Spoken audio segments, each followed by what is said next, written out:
ಸಂಸದ ಪ್ರಜ್ವಲ್ ರೇವಣ್ಣ ಬಂಧನ ಆಗ್ತಾ ಇದ್ದ ಹಾಗೇನೆ ಸಾಕಷ್ಟು ಡೆವಲಪ್ಮೆಂಟ್ ಆಗ್ತಾ ಇದೆ ರಾಜಕೀಯವಾಗಿ ಕೂಡ. ಜೆಡಿಎಸ್ ಕೋರ್ ಕಮಿಟಿ ಅಧ್ಯಕ್ಷರಿಂದ ತುರ್ತು ಸುದ್ದಿಗೋಷ್ಠಿಯನ್ನ ಕರೆಯಲಾಗಿದೆ. ಇದು ಸಾಕಷ್ಟು ಮಹತ್ವವನ್ನ ಪಡ್ಕೊಳ್ತಾ ಇದೆ.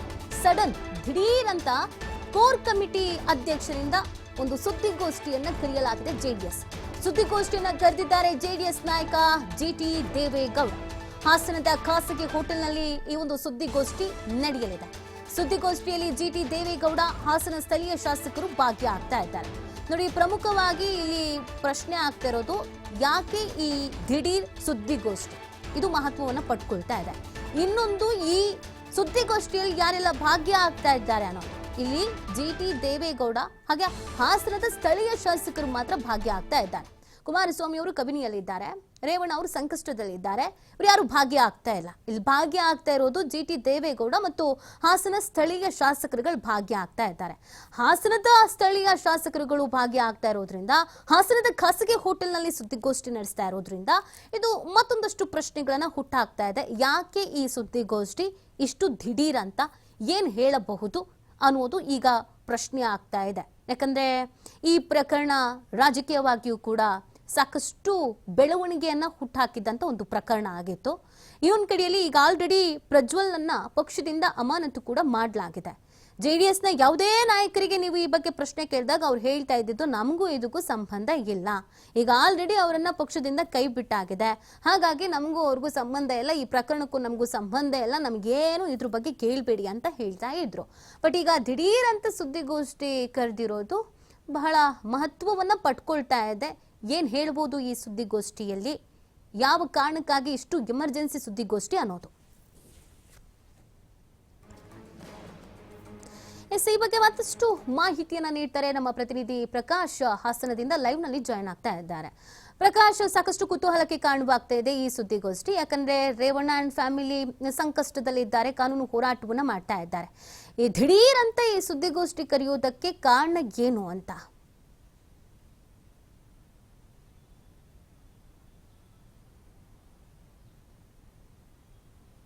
ನೀತಿ, ಈಗಾಗಲೇ ಹಾಸನದ ಖಾಸಗಿ ಹೋಟೆಲ್ನಲ್ಲಿ ಜೆಡಿಎಸ್ನ ಕೋರ್ ಕಮಿಟಿ ಅಧ್ಯಕ್ಷರಾದಂತಹ ಜಿಟಿ ದೇವೇಗೌಡರ ನೇತೃತ್ವದಲ್ಲಿ ಒಂದು ಸುದ್ದಿಗೋಷ್ಠಿಯನ್ನು ಕೂಡ ಕರೆದಿರುವಂತದ್ದು. ತುರ್ತು ಸುದ್ದಿಗೋಷ್ಠಿ ಅಂತಾನೆ ಕೂಡ ಹೇಳ್ಬೋದು. ಯಾಕಂತಂದ್ರೆ ಈ ಸುದ್ದಿಗೋಷ್ಠಿಯಲ್ಲಿ ಹಾಸನದ ಸ್ಥಳೀಯ ಶಾಸಕ ಸ್ವರೂಪ್ ಪ್ರಕಾಶ್ ಕೂಡ ಭಾಗಿಯಾಗ್ತಾರೆ, ಕೆಲವರು ಜೆಡಿಎಸ್ನ ಮುಖಂಡರು ಕೂಡ ಭಾಗಿಯಾಗ್ತಾರೆ ಅನ್ನುವ ಮಾತುಗಳು ಕೂಡ ಈಗಾಗಲೇ ಕೇಳಿ ಬರ್ತಾ ಇರುವಂತದ್ದು. ಒಂದು ಕಡೆ ಪ್ರಜ್ವಲ್ ರೇವಣ್ಣ ಬಂಧನ ಆಗಿರ್ತಕ್ಕಂಥದ್ದು, ತಡರಾತ್ರಿ ಬಂಧನ ಆಗಿದೆ.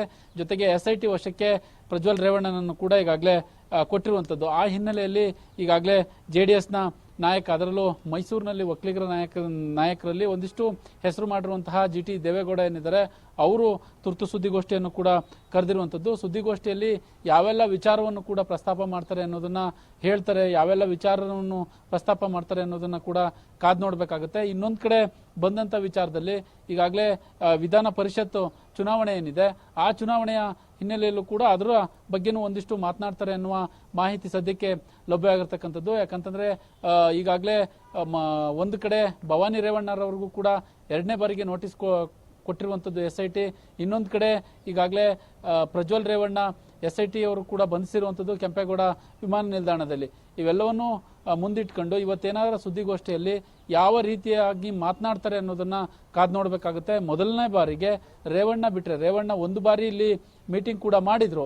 ಯಾವಾಗ ಅವರು ಜೈಲಿನಿಂದ ಹೊರಬಂದ ನಂತರ, ಜಾಮೀನು ಸಿಕ್ಕ ನಂತರ ಒಂದೇ ಒಂದು ಬಾರಿ ಸುದ್ದಿಗೋಷ್ಠಿಯನ್ನು ಕರೆದು ಮಾತನಾಡಿದ್ರು. ನಂತರದಲ್ಲಿ ಯಾವ JDSನ ನಾಯಕರು ಕೂಡ ಸುದ್ದಿಗೋಷ್ಠಿ ಕರೆದಿರಲಿಲ್ಲ. ಈಗ ಮೈಸೂರಿನಿಂದ ಬಂದು ನೇರವಾಗಿ ಖಾಸಗಿ ಹೋಟೆಲ್ನಲ್ಲಿ ಜಿಟಿ ದೇವೇಗೌಡರು ತುರ್ತು ಸುದ್ದಿಗೋಷ್ಠಿಯನ್ನು ಕೂಡ ಕರೆದಿರುವಂತದ್ದು. ಯಾವ ಹೇಳಿಕೆಯನ್ನು ಕೊಡ್ತಾರೆ, ಯಾವ ವಿಚಾರದ ಬಗ್ಗೆ ಪ್ರಸ್ತಾಪ ಮಾಡ್ತಾರೆ ಅನ್ನೋದನ್ನ ಕಾದ್ ನೋಡ್ಬೇಕಾಗುತ್ತೆ ನೀತಿ. ಓಕೆ, ಥ್ಯಾಂಕ್ ಯು ಪ್ರಕಾಶ್ ತಮ್ಮೆಲ್ಲ ಡೀಟೇಲ್ಸ್ಗಾಗಿ.